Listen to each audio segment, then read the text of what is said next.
La FNAIM, Fédération nationale de l'immobilier, et ses 20 agences de l'Aube vous présentent la Minute de l'immobilier.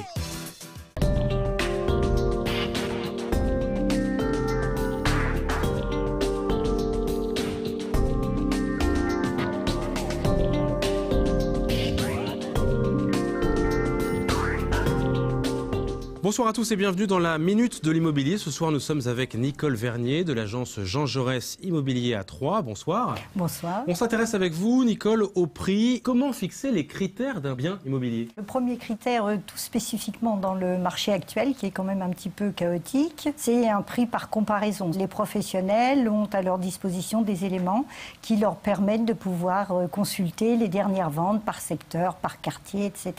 et par caractéristiques des biens. Ça, c'est d'abord ce qui permet d'étalonner le prix au plus juste du prix de marché.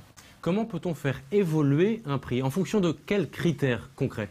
Une fois qu'on a parlé de l'emplacement, on va parler des qualités de bâti, des qualités de prestations intérieures, de l'état du bien, étant entendu que, bien sûr, la surface habitable, la manière dont les pièces sont disposées, la configuration du terrain sont aussi des critères à prendre en compte. Un acheteur seul aura peut-être du mal à fixer le prix, à négocier. J'imagine là qu'un agent immobilier devient quasi indispensable quand on veut arriver au juste prix. Oui, je pense que le critère majeur lorsqu'on veut une vente réussie, c'est effectivement de passer par un professionnel qui, lui, est le seul à avoir suffisamment de points de comparaison, à avoir suffisamment de caractéristiques précises en tête pour sortir un prix.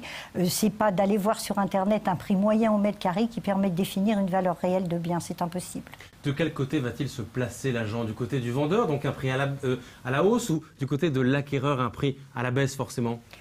J'allais dire ni l'un ni l'autre ou tous les deux, ça dépend comment on veut prendre le problème. Le but de l'agent immobilier, c'est de rapprocher les points de vue, mais surtout de faire en sorte que le vendeur se dise j'ai vendu au juste prix et que l'acquéreur soit aussi content de son acquisition, même s'il a fait un petit effort. Il ne faut pas prétexter de la baisse du marché pour vouloir brader non plus. Il y a un équilibre à trouver entre les deux parties. Merci beaucoup Nicole pour ces précisions. Je rappelle les 3 points clés de cette fixation de prix. C'est qu'ils sont fixés en fonction de critères bien précis, objectifs, qu'il y a un juste prix à trouver, qu'il faut rapprocher les parties et surtout qu'un agent immobilier est peut-être l'élément indispensable de cette négociation. Merci et à bientôt. Merci.